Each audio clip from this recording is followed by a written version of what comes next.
Divina, welcome to our flood control project. Kita mo naman, sinisimulan na namin. Di ba parang kulang yung materyales mo? Alam niyo, magaling kayong mag-business eh. Pero iba, business namin. Iba kalakaran dito. Trillions pinag-uusapan natin. Hindi importante kulang ang mga tao o nasa standard ng mga materyales. Ang importante, basta bawat kulang na simyento at bakal, bulsa natin ang napupuno. Ano ba? Naintindihan nyo? Boss Brando, Oh, inaantay na tayo ni engineer. oh sige. Siya. Nandiyan na. Sige. Engineer. Engineer. Oo nga pala, pakikilala ko sa iyo ang asawa ko, Divina Mondragon. And business part. Yeah. Nice to meet you po. Engineer, magkano na po ba budget natin? 330 million po yung project cost. Then, mapupunta naman po yung 40 million sa reinforced steel. Then, pero I think we can lower that down to 10 million. 66 million po yung sa simento. Engineer, masyado mataas yata yung sa simento. Baka pwedeng bawasan mo pa, ha? Oh, engineer, hindi mo kailangan buhusan ng marami simyento. Palawanan mo na lang ng mga maraming bato, tapos simyentoan mo na lang para mukhang may pader. Sige po, gagawin po na lang natin po ng 10 million. Okay, good. Sige po, Sige. gagawin ko na po. Bilib na talaga ako sa iyo. Apakagulang mo. Akala ko, ang gagamitin mo lang mga substandard na material. Akalain mong tatapalan mo lang pala. Maging wise ka lang. Diskarte ka lang ang kailangan, Divina. Para marami tayong maibubulsa. Right?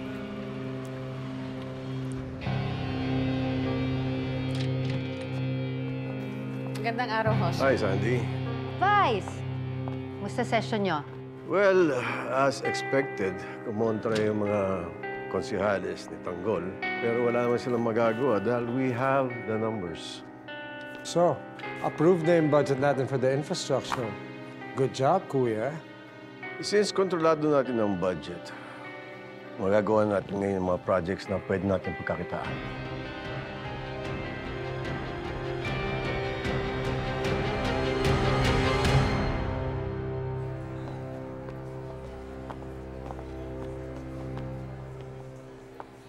Mamahalin niyo ako! Ito na, guys!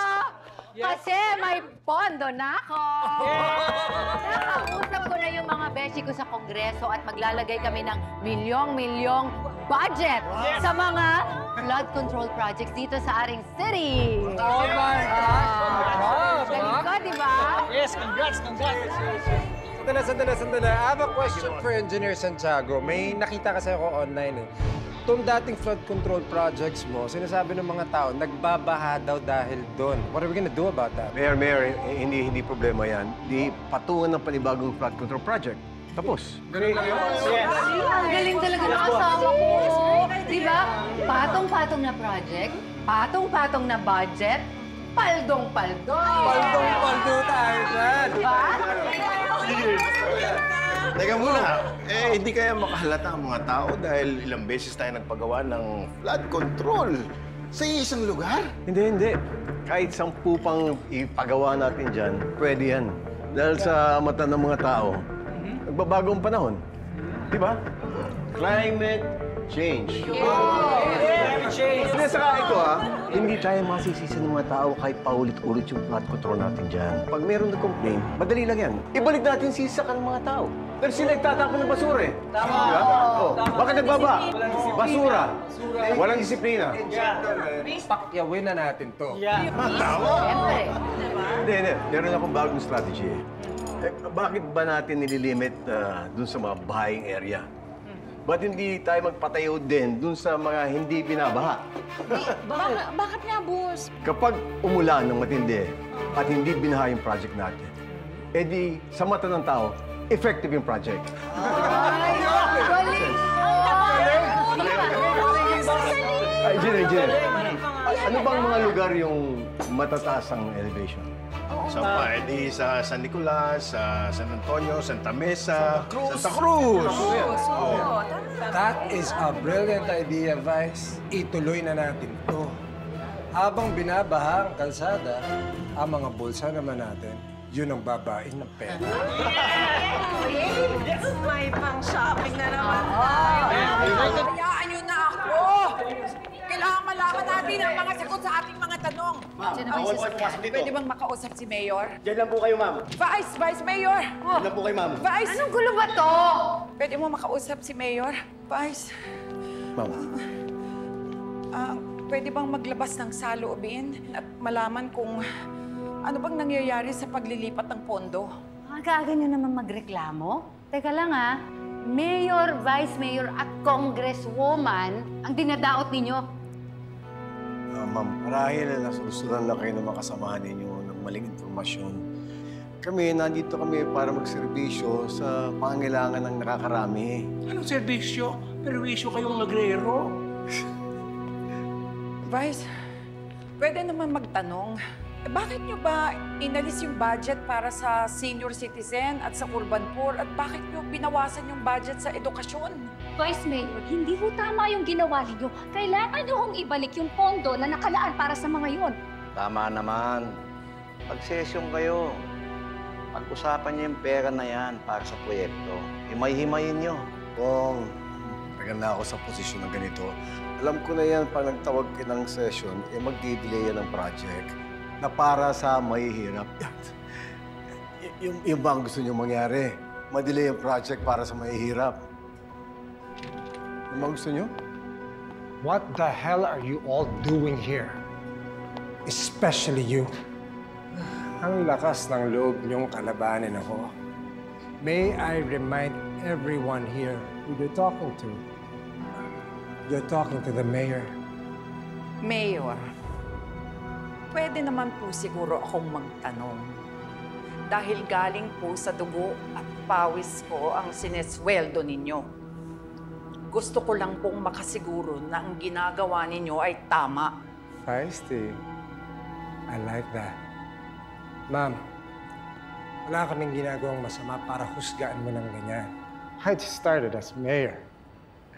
Baka mas mabuti, panoorin niyo na lang kung anong gagawin namin para pasayahin lahat ng buhay ng mga Manilenyo. What? Sa pinapangako niyong yan, aasahan namin yan. Kung yun lang naman ang pinunta niyo dito, pwede na kayong makaalis. O baka naman gusto niyo ipakaladkad ko pa kayo. Tagal na tinding. Alis na tayo. Ma'am, nasa opisina ko pag ano man ang kailangan ninyo. Maraming salamat.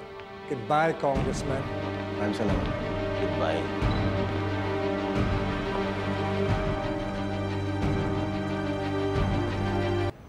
Sumusobra na yung tingding na yan. Ang kapal na ng apog niya. Kung ano-ano nang sinasabi niya. Roberto, gawan mo yan ng paraan. Ano yun? Lagi na lang niya tayong babantayan. Miguelito, patalsikin mo yan. Say less, mapapatalsikin ko silang lahat. Yan ang wag na wag mong gagawin. Alam mo ba sinasabi mo?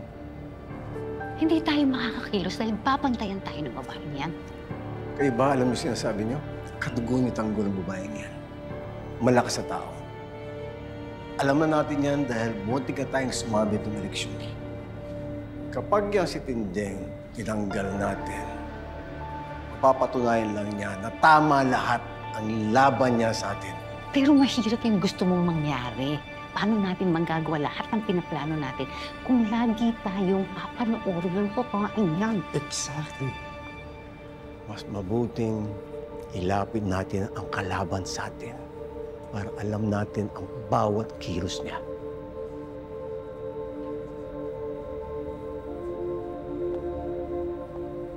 Naku, Aling Tinding!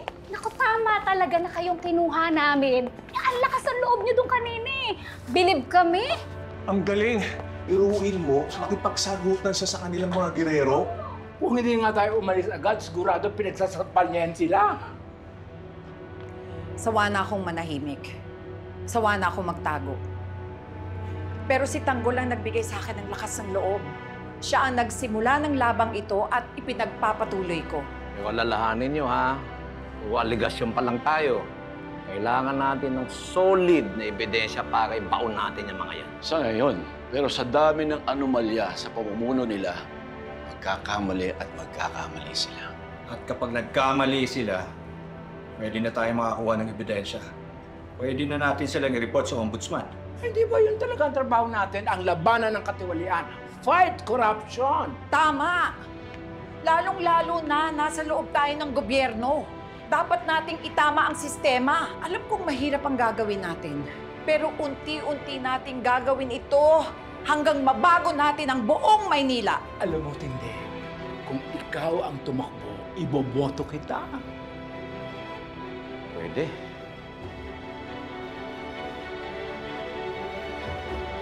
District Engineer. District Engineer, kumusta? Oh. Si Divina mga pala. Hello, Miss Divina. Nice to meet you po. Brando, kumusta ang proyekto natin dito? Well, kita mo. Trabaho ng trabaho ang mga trabahador natin.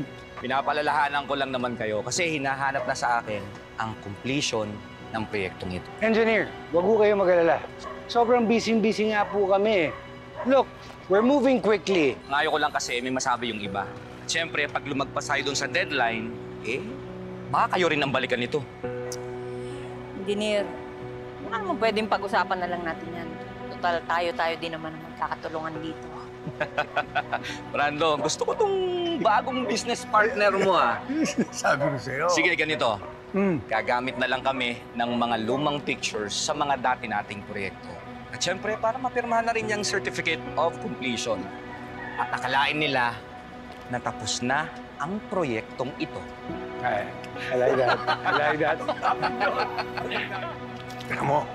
Ha? Grabe, Ponggay. Grabe yung nangyari sa mga biktima. Ano, may lead ka na? Wala eh. Wala rin nabanggit na Midnight Monster eh. Pero alam mo, lahat ng kasong to, parang pare-pareho yung pattern eh. Alam mo yun, lahat sila minolestya. Lahat blunt force trauma sa ulo yung kinamatay. Lahat naka-sexy revealing outfit nung natagpuan. Ano ibig mo sabihin? Baka itong Midnight Monster na to, isa siyang serial killer. Baka marami na itong napatay, marami na siyang nabiktima. Baka pwede natin kausapin yung mga naging biktima. Wala tayong makakausap. Lahat namatay eh. Subali, kapatid mo lang talaga yung nakaligtas. Eh, kamusta na daw ba itong si Dimples? Baka pwede natin siyang tanungin. Wala pang malay.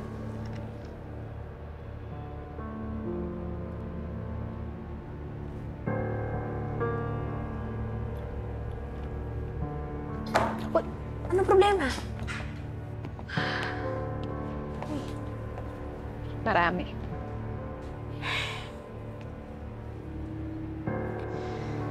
Ito yun, Jonah eh. Ito yun eh, kaya ako nagpulis. Para mapagtanggol ko sila. Yung tita ko, yung lola ko, si Dimples. Pero ngayon wala. Para saan yung paghihirap ko kung hindi ko sila maprotektahan? Nagpulis pa ako. Ponggay, ano ba?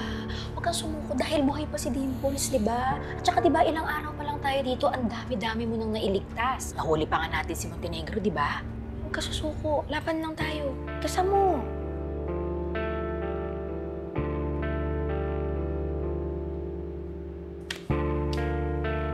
Hindi tayo susuko. Ha?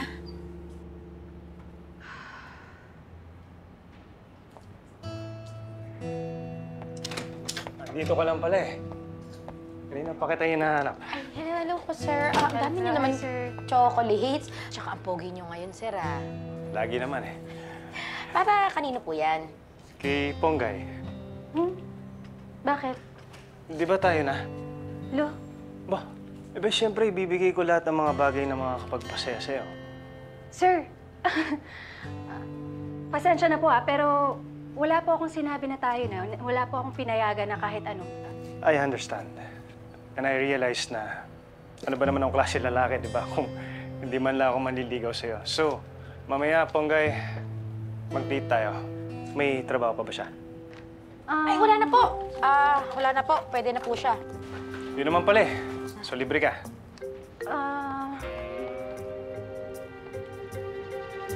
Niligtas naman kita eh. Sige na. Pagbigyan mo na ako. Sige na.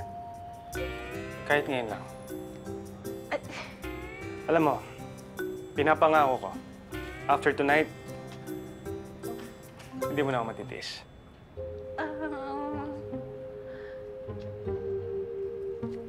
Kung ano man trabaho niyo, tutulungan ko na kayo para... Hindi, sir, tutulungan ko po. Ilalagay ko po dito yan. Sige po, date na po kayo. Garcia, so paano? Kung ano man niya tapusin na natin ko na. Yes! Ha? Yes. Yes? Mag-date tayo. Yes. So paano? Antay kita mamaya. Yes po yan, sisipot na po yan. Kailangan ko lang ng kailangan po namin ng oras kasi po aayusin ko lang naman. Tsaka gustong-gusto niya to eh. Tsaka po ngayon yun ang sinabi, dapat kanina niyo po sinabi para nakapag-ayos na. Attention na. Well, you guys take your time and antayin kita mamaya.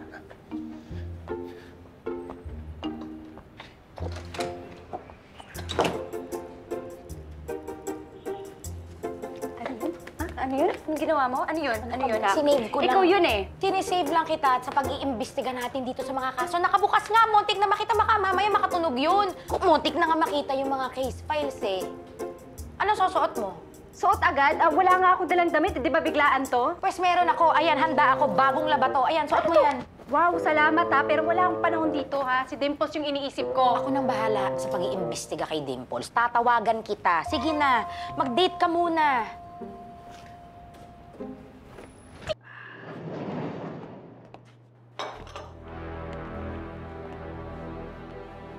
Sir. Atis, maupo kayo.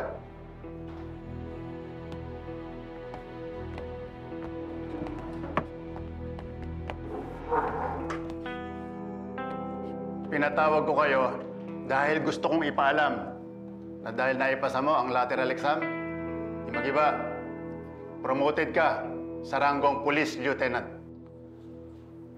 Maraming salamat, General. Hindi lang yon. Dahil sa ipinamalas mong kagitingan sa pagpapatumba sa Montenegro Family Syndicate, sa daang milyong pera at mga drogang nakumpiska sa operasyong iyong pinangunahan. At dahil na rin sa paghuli mo kay Julio Montenegro, ikaw ay pinopromote namin ng ELEA bilang police captain. Ito ang appointment papers mo.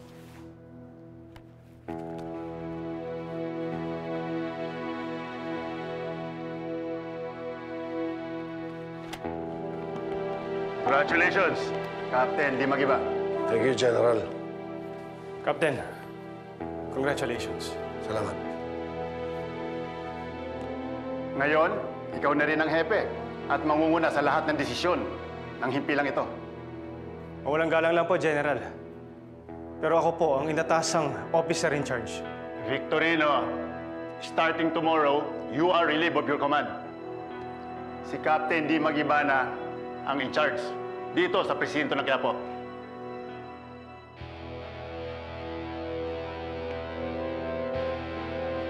Victorino, ihanda mo ang pinning ceremony para kay Captain Di Magiba. Understood, sir.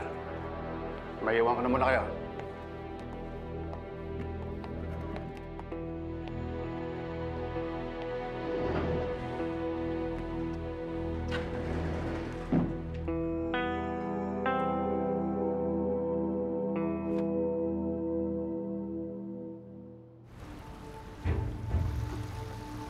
Kakailanganin pa natin ng mga bala kung susugurin natin ang grupo ni Nakidlat. Kasya pa pera natin, Teng? Pwede naman, pero kukulangin yun. Sige na, Teng. Bigyan na natin ng bala yan. Wala naman kasunduan kung makakalabas tayo ng buhay dun eh. Ang importante, may ligtas natin ang papanitang gol. At masamaan natin siya. Huwag na muna natin isipin yung pagkain natin bukas.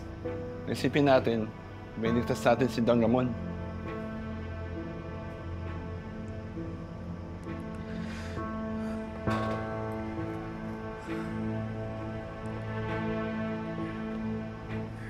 Maraming salamat sa inyo.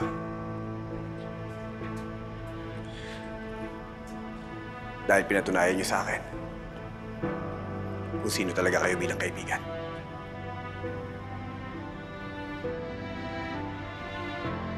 Tagol, gaya nga ng paulit-ulit na sinasabi namin sa'yo, hindi ka namin iiwan. Magkakasama tayo sa hirap at ginawa at handa kaming itaya yung buhay namin Para sa'yo.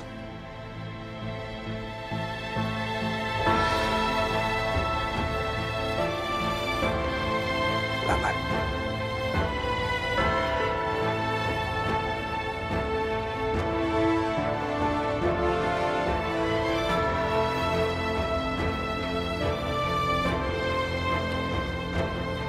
Magpapahangin lang ako sa labas.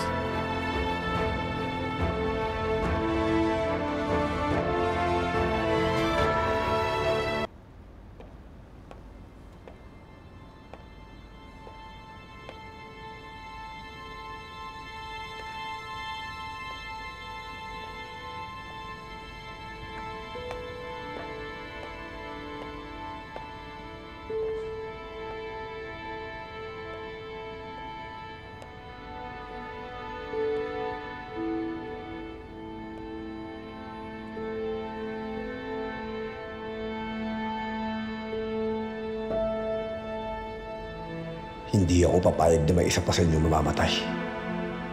Kaya ako mag-isa magliligtas sa papa ko.